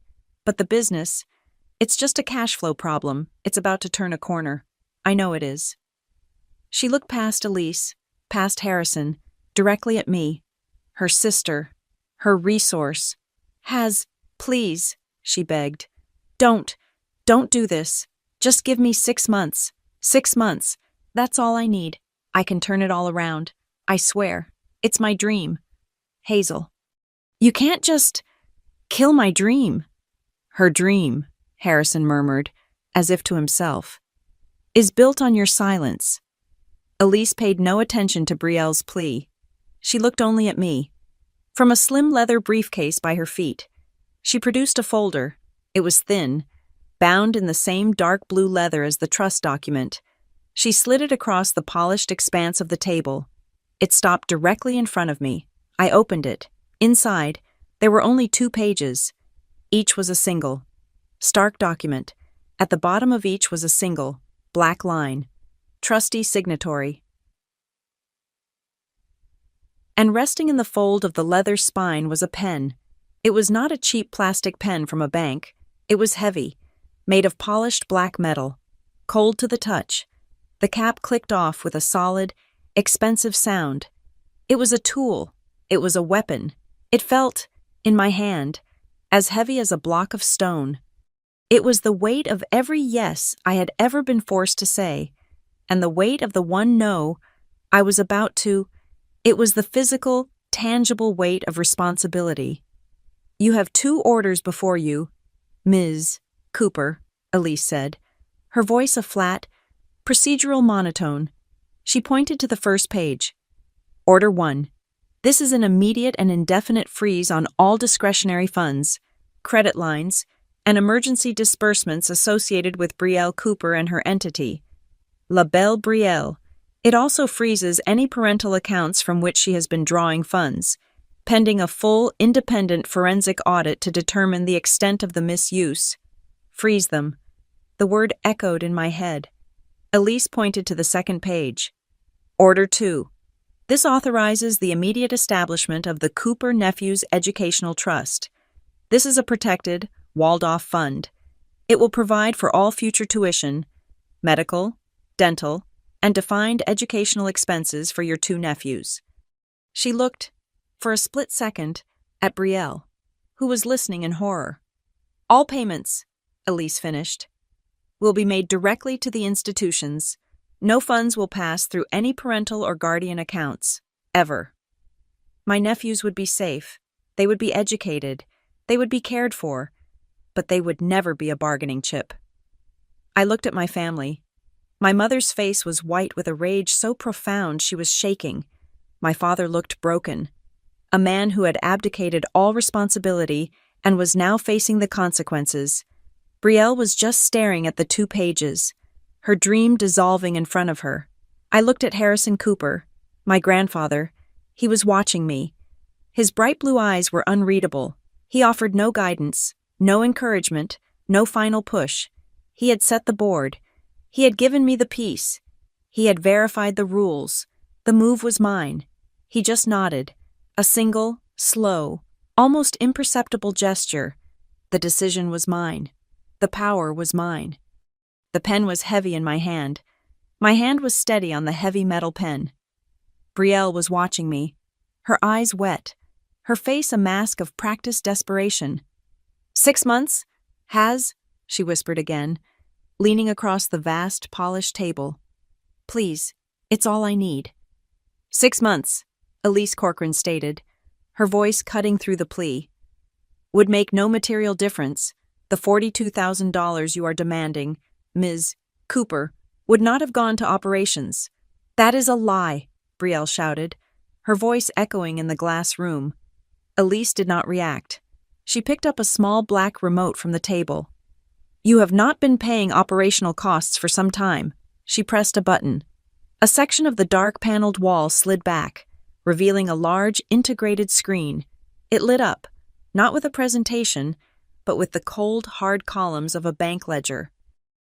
The $42,000, Elise said, her voice a clinical monotone as she gestured to the screen, is the second accelerated penalty fee you have incurred in 6 months, the investments your parents have been funneling from their own trust allowance.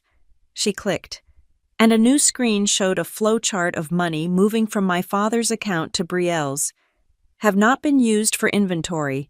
They have been used, almost exclusively, to pay the interest on prior defaults. My father squinted, confused. What does that mean? It means, I said, the pieces clicking into place, that you've been paying for a funeral. The business is already dead.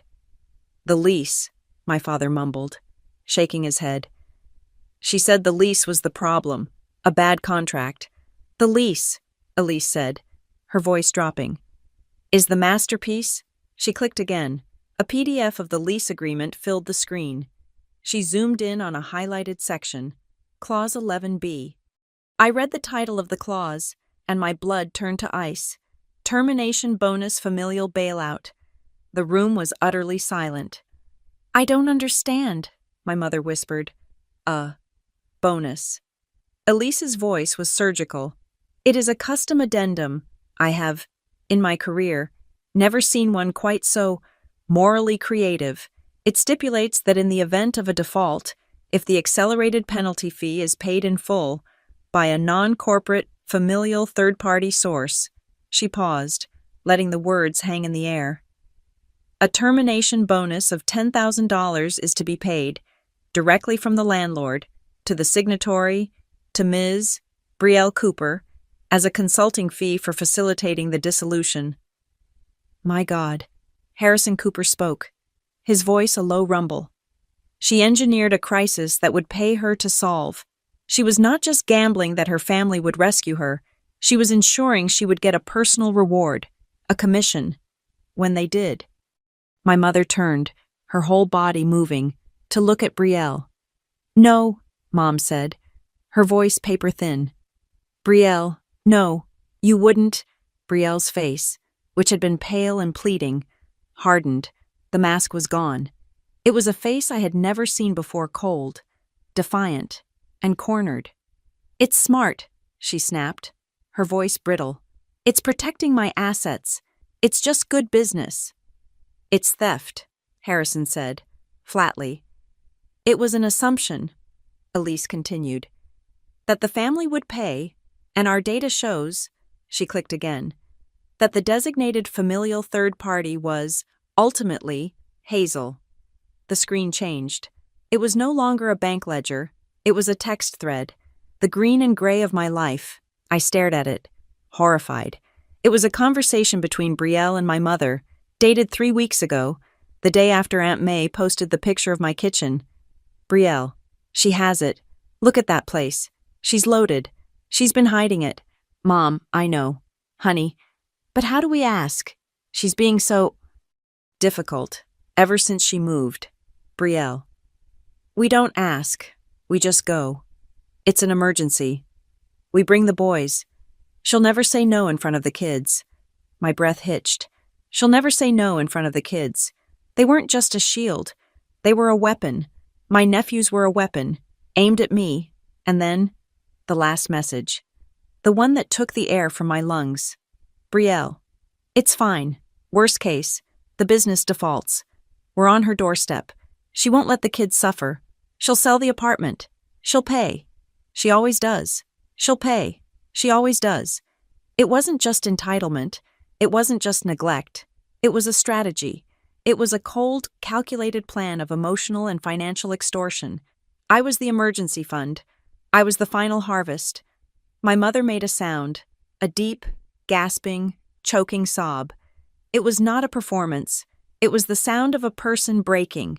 She slumped forward in her chair, her hand covering her mouth, her eyes wide with a genuine, unfamiliar horror. She was staring at Brielle. You planned this, she whispered. You were using them, using the boys, using me. In that second, I saw it. My mother finally understood. She wasn't just a facilitator of Brielle's demands. She was a victim of them, too. The favorite daughter had been playing them all. My father, Graham, looked like he had been struck. He looked at me, his eyes desperate, pleading. Hazel, he choked out. I didn't know. I swear to God. I didn't know that. I'm so sorry. But you knew about the letters, I said, my voice flat. The Pine Bridge letters. The ones my mother told me were junk mail. You knew. My father flinched, his gaze dropping to the polished black table. He couldn't look at me. She said they were nothing, he confessed, his voice a broken whisper. Your mother. She said Harrison was just trying to buy you, to poison us against each other. She said, we are a family. He is not, and I believed her. He looked up, his face a ruin of weakness. It was just easier to believe her. Hazel. Easier. It was always easier. Easier to let me drive. Easier to let me pay. Easier to let me clean. Easier to let me be the sacrifice. The room was dead. The text messages glowed on the screen. An epitaph for our family. Harrison Cooper, who had watched this entire exchange with the detached interest of a surgeon, finally turned his gaze from my parents. He showed no pleasure in their destruction, only a deep, profound weariness. He looked at me, only at me. They have shown you who they are, he said, his voice quiet, but carrying across the table. They are trapped in the past. They are trapped in their own broken machinery of lies and habits. He gestured with his chin toward the massive glass wall, toward the gray, sprawling city. The future is the only thing that matters now. Hazel, the past is ballast. You cut it loose. He held my gaze. So, I ask you, what do you want the future to look like? This was it. This was the real question. My hand went to my coat pocket. I pulled out the single, folded sheet of paper I had printed that morning, the guest rules I had taped to my door. Before I knew how deep the rot went, my voice was loud in the silence. I began to read. Rule 1. All visits must be scheduled 48 hours in advance. My mother looked up, her face streaked with tears, confused. Rule 2. No unscheduled visitors will be admitted. Rule 3. Children are welcome, but must be supervised. Rule 5. Closets, desks, and bedroom doors are private and are not to be opened. When I finished, I looked down at the paper. This was defense. This was a list of reactions to a lifetime of boundary crossing. This was the old way. I tore the paper in half, and again, and again. The small white scraps fluttered onto the dark, polished table. These rules, I said, my voice clear and strong, are pointless. This is what you write when you're still expecting to be attacked. I looked at my mother, at my father, and then at my sister. From now on, there is only one rule. Respect. You will respect my time. You will respect my home. You will respect my choices. And you will learn to respect my no. And if you cannot, I paused. You will not be in my life. The rules are done. I turned to Elise. I looked at the 2 orders in the blue leather folder. The future, I said, answering my grandfather's question. Looks like this. I tapped the second page. Order 2, the educational trust for my nephews. This is absolute. It is for the children, their education, their health, their futures. It will be walled off, and it will be protected from everyone in this room, except me. Then, I tapped the first page. Order 1, the freeze. And this, I said, is also absolute. The adult bailouts stop. Now. The emergency funds are cut. The discretionary accounts are frozen. My parents, I looked at them, will live on the standard stipend the trust already provides them, and not 1 cent more. I turned, finally, to Brielle. And you will get a job, a real one. The color, which had drained from Brielle's face, rushed back in a hot, blotchy tide of red. She shot up from her chair, the legs scraping loudly against the floor. "A job!" she shrieked, her voice cracking, echoing off the glass and steel. "A job. You bitch. You can't do this. You are ruining us. You are destroying this family." I did not flinch. I did not move. I just looked at her, my gaze as steady and cold as the pen in my hand. "No, Brielle," I said, my voice quiet, cutting through her rage. "I'm not destroying the family." I held her gaze. "I am destroying the habit of stepping on me." She stood there, speechless, her mouth open, her rage choking her. I looked back down at the table. Elise Corcoran, her face completely impassive, slid the open blue folder and the heavy black pen directly in front of me. Brielle's shriek, "You are destroying this family," was still echoing in the dead, soundproofed air of the room as I stood up. The pen was still on the table. The orders were still waiting. I did not answer her. I did not look at my mother's pleading face or my father's broken one. I turned my back on all of them and walked. There was a door at the far end of the glass wall. It led to a small, enclosed glass terrace, a useless, decorative appendage sticking out over the city, 20 stories up. It was furnished with 2 sterile white chairs and a dead orchid. It was an atrium of ice.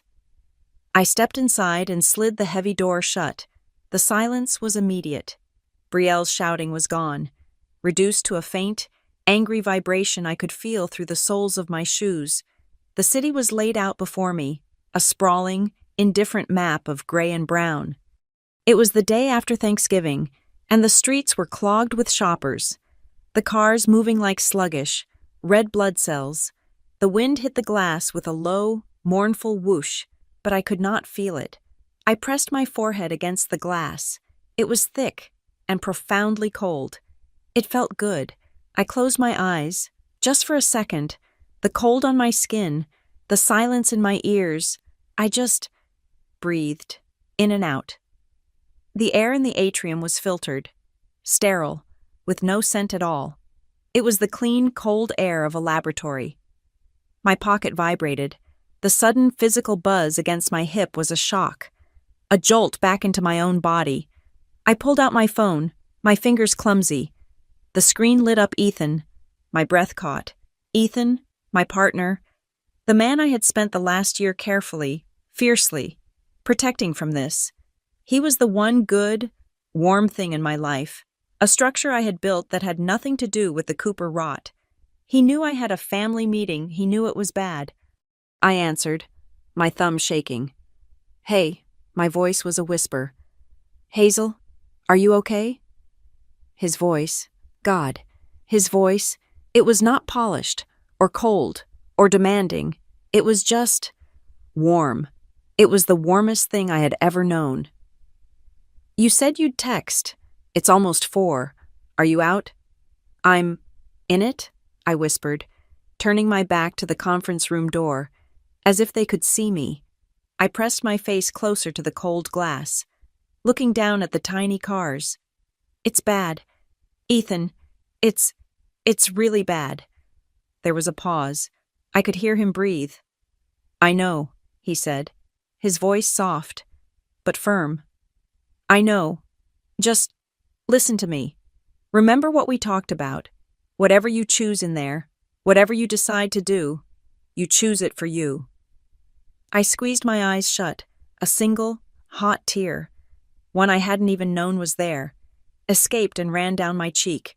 It felt scorching hot in the cold air. "Not for them," he continued, his voice a solid anchor in the storm. "Not for what they expect, not for what they'll say.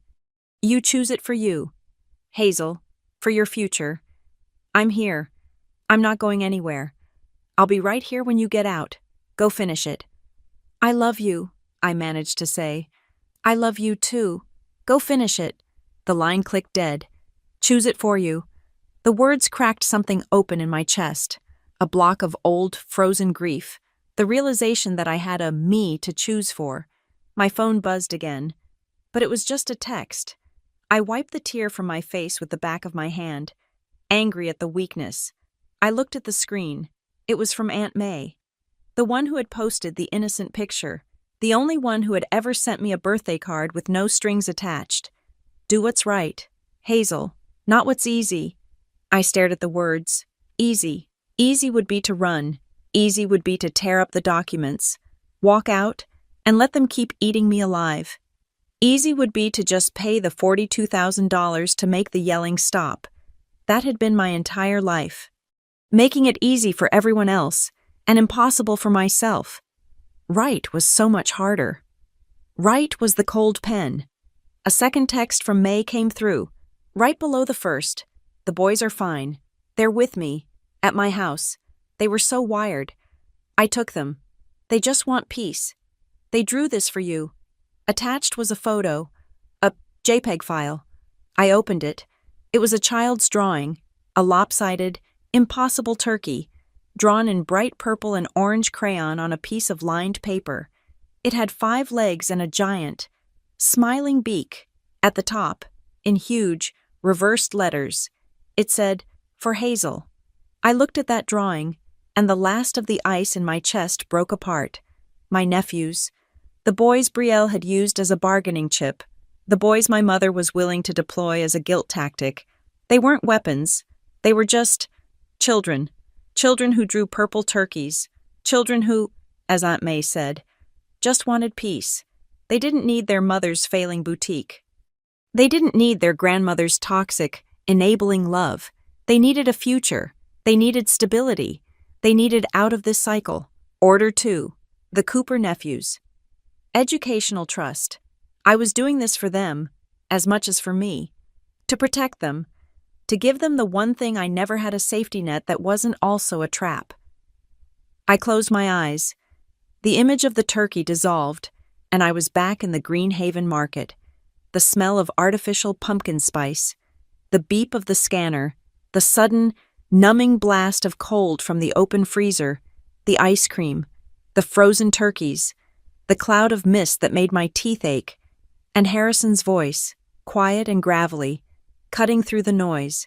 "Have you ever thought about freezing the things that are hurting you?" I understood. I finally, completely understood.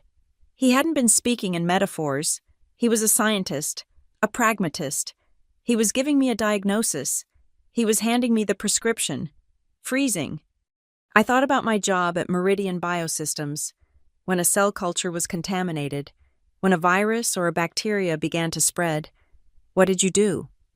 You didn't negotiate with it. You didn't ask it to stop. You didn't offer it 6 more months to see if it would turn a corner. You acted. You isolated the sample. You placed it in the cryofreezer. You dropped the temperature to 190 degrees below zero. You stopped the degradation, instantly, at a cellular level. You didn't do it because you were angry. You didn't do it to be cold or cruel. You did it to save the sample. You did it to stop the disease from spreading. You did it to preserve any healthy tissue that was left. This was the contamination. My family was not just a family.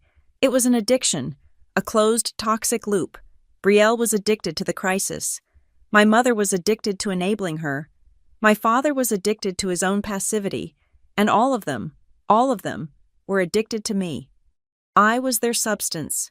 I was the resource they consumed to keep the cycle going. You don't cure an addiction by negotiating. You don't cure it by setting guest rules on your door. You cut off the supply. This wasn't a punishment. It wasn't revenge. It was an intervention. It was the only way to stop the disease. It was the only way to force them to change, to give them a chance to thaw, to become something different. The ice wasn't me. The ice was the habit. I was the one holding the liquid nitrogen. I took a deep, shuddering breath. The air felt clean. My mind was sharp. The agony, the guilt, the lifetime of easy choices. It was gone. All that was left was a cold, hard, beautiful clarity. I slid the glass door open. The room snapped back into focus. The silence of my atrium was shattered by the thick, hateful silence in the conference room. I walked back to the table. They were a tableau, frozen in their own dysfunction. Brielle was still standing, her arms crossed, her face a blotchy mask of red. Pure fury. She looked at me like she hated me. She did. I was her drug dealer, and I was telling her she was cut off. My father, he had not moved. He was just staring at the small pile of white paper scraps on the table, the guest rules I had torn up. He looked like a ghost, a man who had abdicated his life, and now, at the end of it, realized he had nothing. His face was a map of regret. My mother. She looked up at me as I approached. Her eyes were red, her hands clasped on the table. She was not angry. She was not regretful. She was pleading. It was the raw, desperate, animal plea of the addict. Please, one more hit. Don't do this. Give me what I want. Make it easy again. I did not look at them. I looked at my grandfather. Harrison Cooper was sitting exactly as I had left him. His hands were folded on the table. He had not moved. He had not interfered. His expression was perfectly neutral. He was just an observer, a scientist watching his experiment reach its conclusion. He had given me the data. He had given me the tool. The choice, the power, was mine. I stood at the head of the table. I looked down at the dark blue leather folder. Order 1, the freeze. Order 2, the future. I reached out and picked up the heavy black metal pen. It felt impossibly cold in my palm, like a piece of ice from the Greenhaven freezer. Cold, solid, and absolute, but my hand, the hand that closed around it, was not. My hand was steady, it was sure, and it was very, very warm. I did not wait for an answer. I turned from the cold glass of the atrium, my back to the city, and faced the room again. The heavy glass door slid open with a whisper of pressurized air, sealing me back inside with them. The silence in the conference room was thick, suffocating. It was a vacuum, waiting for a sound to shatter it. Brielle was still standing, her arms crossed, her face a blotchy, ugly mask of rage.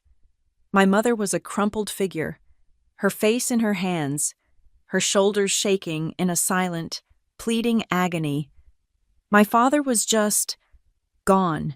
He was a shell, staring at the white scraps of paper on the black table as if they were the ruins of a building. I walked the length of the room.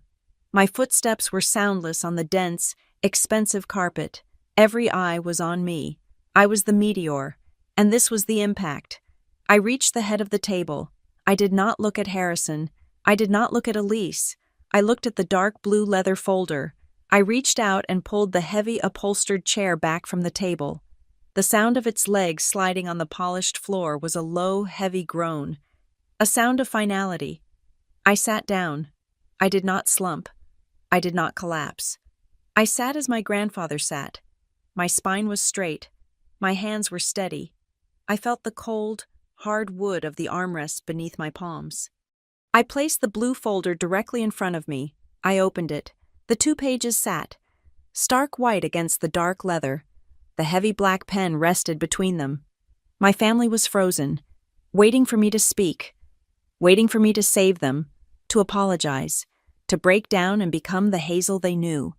The resource, the utility, the girl who always said yes. I looked up. I did not look at them. I looked at Elise Corcoran. She was standing, perfectly still, her face impassive. She was the law. She was the mechanism. I spoke, and my voice was not my own. It was the voice of the trust. It was the voice of the building. It was cold, and clear, and had no echo. Execute Order 1. I pointed a single, steady finger at the first page. Freeze all discretionary funds, all credit lines, and all emergency disbursements to the adults in my father's branch of this family. The freeze is to be indefinite, pending a full, independent audit and the approval of a verified long-term self-sufficiency plan. The first sound was not a word. It was a noise, a high, thin, animal sound of pure, unadulterated loss. It was my mother. She did not just burst into tears. She shattered. Her head snapped up, her face a ruin, and she let out a wail that seemed to come from the center of the earth. It was the sound of her entire life's purpose managing, enabling, and feeding on this system being obliterated. She collapsed forward onto the table, her hands clutching at the polished wood, her sobs echoing in the dead. Soundproof room. The second sound was violence. "No!" Brielle shrieked, and she lunged forward, slamming both of her palms flat onto the heavy table. The sound was a gunshot. Boom! The pen jumped. The leather folder slid. "You can't. You won't. I will kill you. Hazel, you are a cold-hearted bitch." She was panting, her face inches from mine, her eyes wild with a hatred so pure it was almost beautiful. She was a cornered animal, ready to tear my throat out. The silent assistant by the door took one half step forward, but Harrison held up a single, gloved hand. The man froze. I did not flinch. I did not lean back. I held her insane, furious gaze. The third sound was silence, the silence of my father. He did not move. He did not look up. He did not defend his wife or his other daughter. He just sat, a broken column, a landmark that had finally given way to erosion. He was the physical manifestation of easier. He was the gray dust of a man who had never made a choice, and now all choices had been taken from him. I waited until Brielle's breathing was a ragged, sobbing gasp. I turned my head, just slightly, back to Elise. I pointed my finger at the second page. Execute Order 2. My voice was just as steady. Open the Cooper Nephews Educational Trust, immediately. Fund it to the maximum allowable charter limits. All payments for tuition, for medical care, for dental, for all defined educational needs, are to be paid directly to the institutions and the providers. No funds will ever pass through a parental account. It is to be protected, walled off, effective immediately. My mother's wail cut off, choked by a new horror. My father let out a single, broken sound, like a board splitting in two. Brielle just stared, her rage replaced by a sudden, hollow-eyed, slack-jawed emptiness. The one weapon she had left her children had just been taken from her, not as a punishment, but as a rescue. They were safe, they were free, and they were, forever, out of her reach. The room was dead. There was nothing left to say. The screaming was over. The begging was over. I looked at my grandfather, Harrison Cooper. His bright blue eyes were on me. He was not smiling. There was no victory in his face. No, "I told you so." No triumph. He just looked at me, and he nodded, a single, slow, fractional nod. It was not a celebration. It was a confirmation. It was a scientist, noting the correct, expected result. The math had been proven. The discipline had been applied. The injustice had been frozen. He had set the test, and I had passed. I turned back to the folder. I picked up the heavy, black metal pen.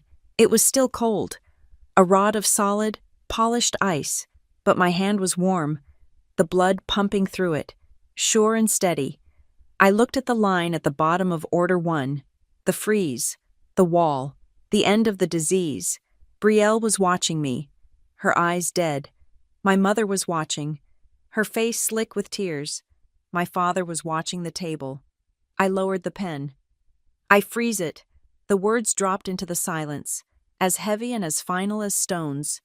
I touched the pen to the paper, the nib, fine and sharp, scratched against the thick, heavy vellum.